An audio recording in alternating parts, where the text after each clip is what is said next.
I love my therapist.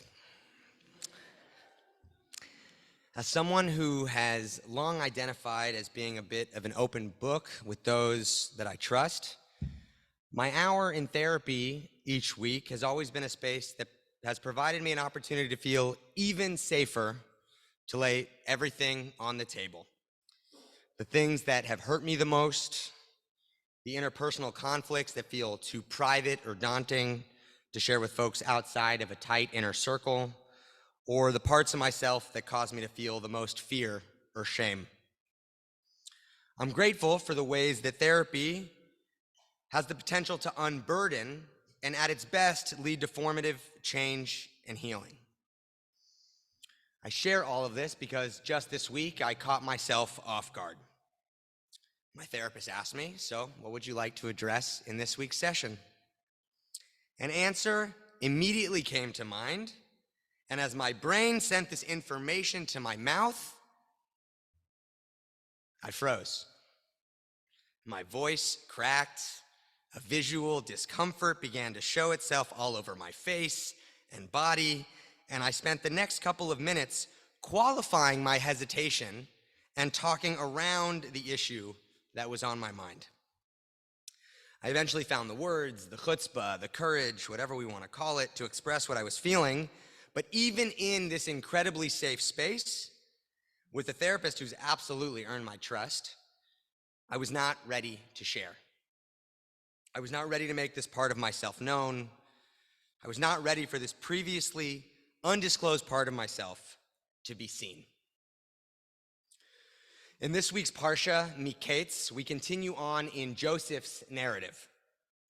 After being sold into slavery by his 10 older brothers, he ends up in an Egyptian prison where he offers his services as an interpreter of dreams for the other individuals who have been imprisoned, specifically the Pharaoh's cupbearer and chief baker. He only asks that in return, that they put in a good word with Pharaoh if given the opportunity, so that they can redeem him from his imprisonment. And in interpreting their dreams, he accurately predicts that the cupbearer will be pardoned and restored to his post, and that, unfortunately, the baker will be executed. When both interpretations come to fruition, the cupbearer forgets about Joseph, leaving him a prisoner for 2 more years, until Pharaoh is in need of an interpreter of his own dreams. And then the cupbearer remembers his old comrade, Joseph. Joseph is summoned and correctly predicts that there will be 7 years of great agricultural success, followed by 7 years of drought and famine. And he recommends to the Pharaoh that over the next 7 years, they make a point to gather rations to prepare for this upcoming period of hardship. Pharaoh's so grateful to Joseph that he makes him second in command. No one in the empire other than Pharaoh himself has more power. Over the span of just a few very short chapters in our Torah, Joseph has gone from left for dead at the bottom of a pit, sold into slavery, and thrown into prison, to becoming the second most powerful person alive. It is at this juncture that Joseph's 10 brothers, the same 10 that cast their little brother into the depths of a pit, re-emerge in our narrative. And we read at the beginning of chapter 42 in Breshit, when Jacob, Joseph's father, saw that there were food rations to be had in Egypt, he said to his sons, "Why do you keep looking at each other? I hear there are rations to be had in Egypt. Go down and procure rations for us there, that we may live and not die." So 10 of Joseph's brothers went down to get grain rations in Egypt. So over the span of 3 verses, this cohort of 10 is first referred to as Jacob's sons, and then very quickly as Joseph's brothers. Keep in mind, these brothers aren't even sure Joseph is alive, let alone in Egypt. And the last they know of him is that he is a slave. So why is the Torah signaling to us and telling us again that they are Joseph's brothers. The Midrash teaches us that they're not called Jacob's sons at this point, but rather Joseph's brothers, because they regretted selling him into slavery, and that their trip to Egypt, in fact, has two goals: to procure food for their people, and also to redeem their brother out of slavery, no matter what the asking price may be.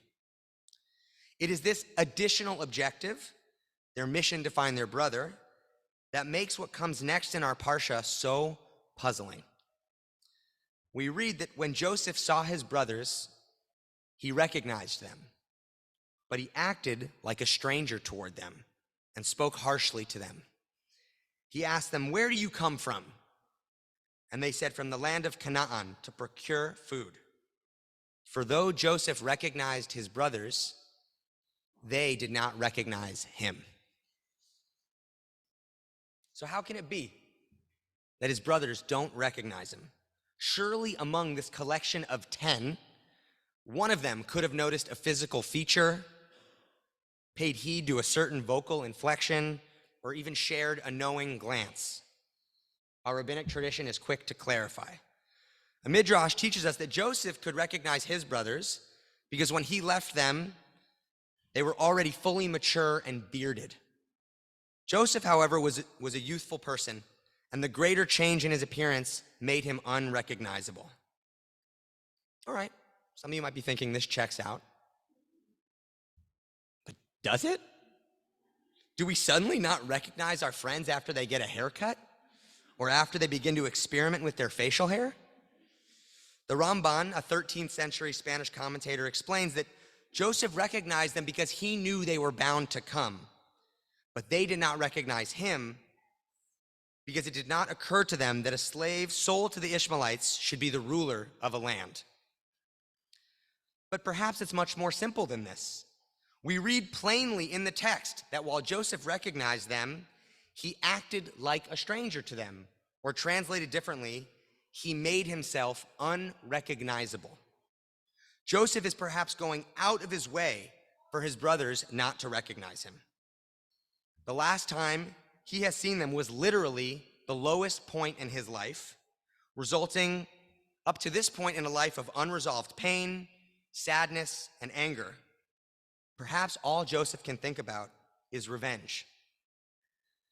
But again, I'm unconvinced that it's this simple. If we look more closely at the verse in question, something stands out as peculiar. When Joseph saw his brothers, he recognized them, vayakirem, and then he made himself unrecognizable, vayit naker. Vayakirem, vayit naker. If these words, by the way, one after the other in the verse, one meaning to recognize, the other meaning to become unrecognizable, sound remarkably similar, it's because they share the same root letters, nun, kaf, resh, which in Hebrew is usually an indicator that two words will share a very similar meaning, not an opposite one. The Or HaChaim is an 18th century Moroccan commentator, and he teaches that normally, when one person recognizes another, this sparks a chain reaction of shared recognition. He's describing the moment when our familiarity with another is triggered not by their appearance, but by the look in their eye upon seeing us. However, he explains that this did not take place with Joseph's brothers because of their confirmation biases of Joseph. They could not or would not allow themselves to fathom that their brother, once disempowered at the bottom of a pit, could now be in such an exalted and honored position.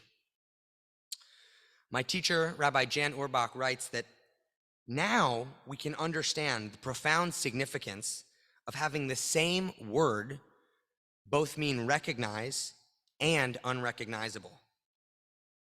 A simple inability to make a physical identification may be the result of too little familiarity. But deeper failures of recognition are often a problem of too much familiarity. We fail to truly see someone because we think we already know who they are. by holding on to preconceived notions of not only who their brother was, but also in their mind, the totality of who he could ever be. They fail to see him standing right in front of them. They fail to recognize him. They miss their opportunity to do right by him after all these years.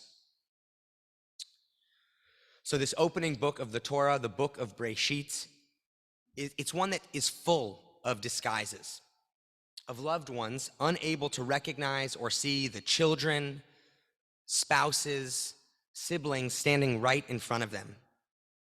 And in each case, the people in disguise are loved ones who so desperately want to be seen. Jacob wants the affection that his father Isaac holds for Esau. Leah wants to be loved the way that her sister Rachel is. Tamar wants to be treated with the decency and respect that she is owed by her father-in-law. So what about Joseph? Are his brothers, like their ancestors, incapable of recognizing a loved one who so desperately wants to be seen? Or is Joseph making it so he is unrecognizable? Rav Avital Hochstein teaches that there is no chance for repair and connection for Joseph and his brothers as long as the nature of their rift remains hidden. Joseph teaches us that relationships require exposure. As long as we maintain our covers and masks, our relationships remain unsatisfying. But an act of exposure requires courage, a courage which is necessary in order for relationships to become fulfilling and to bring us peace of mind. And in next week's Parsha, Joseph will finally reveal himself. In an outburst of tears that we read is heard across the land of Egypt, Joseph and his brothers will kiss each other and they will cry on one another's necks, and a relationship that has been defined by jealousy, deceit, and harm is transformed. Where there was decades of pain, we now see the first important step in their reconciliation. Now, Joseph's vulnerability is absolutely courageous and moving. And yes, while of course it's admirable, for all of us who have held on to parts of ourselves in painful isolation or worse, we know it's not always as simple as an act of courage. Exposing ourselves does not assure that we will be seen, affirmed, or cared for, and can sometimes be dangerous to our physical or emotional safety. We are aided in making these disclosures when the people around us communicate, whether through their words, their actions, their unconditional love, that what awaits our exposure is a soft landing, an embrace that will lead to more depth and connection. My teacher, Rav Aviva Richmond, teaches that Joseph's brothers did not recognize him because of the limits of their imagination. Joseph, on the other hand, was a dreamer. As someone attuned to imagining a future different than the present, he was able to anticipate that his brothers might come down to Egypt, and he was ready to recognize them when they stood before him in a way that his brothers were not. Joseph and his brothers teach us that we are able to see and do what we're able to do and see when we long for someone or something that is dear to us. When we walk through the world with that palpable kind of longing, it changes the way that we see the world around us. So yesterday, I shared my opening story about how challenging it was to share this new part of myself with my therapist, to the folks who come to my Parsha class. A few of you are here tonight. And a therapist who was sitting amongst us shared that this happens frequently. Clients will often disclose parts of themselves after months or even years. However, she shared that in her experience, what has changed is not just something in her clients, but also something within her. There is an evolution in this relationship that allows for more space, for more disclosure, for more recognition. I'd like to believe that this is exactly what Rav Aviva is describing, an act of expansive imagination, a longing for what those around us can be. Over the last 9 weeks, there have been so many moments of feeling such intense and acute despair. My heart continues to break for our siblings in Israel and in Palestine. I'm deeply disturbed by the intensifying vitriolic political discourse, and I really, truly worry about the fracture we are experiencing as a Jewish people. There are moments where I am struggling to recognize the people I love, the peoples I love, the peoplehood I love. But I refuse to stop searching for the ways that we can, the ways that we will, the ways that we must find connection with one another. I will continue to imagine the ways that each of us will continue to surprise one another. And I won't stop yearning to walk through the world channeling Joseph's longing, one that has the capacity to change the ways that we see and impact the world around us. Shabbat Shalom.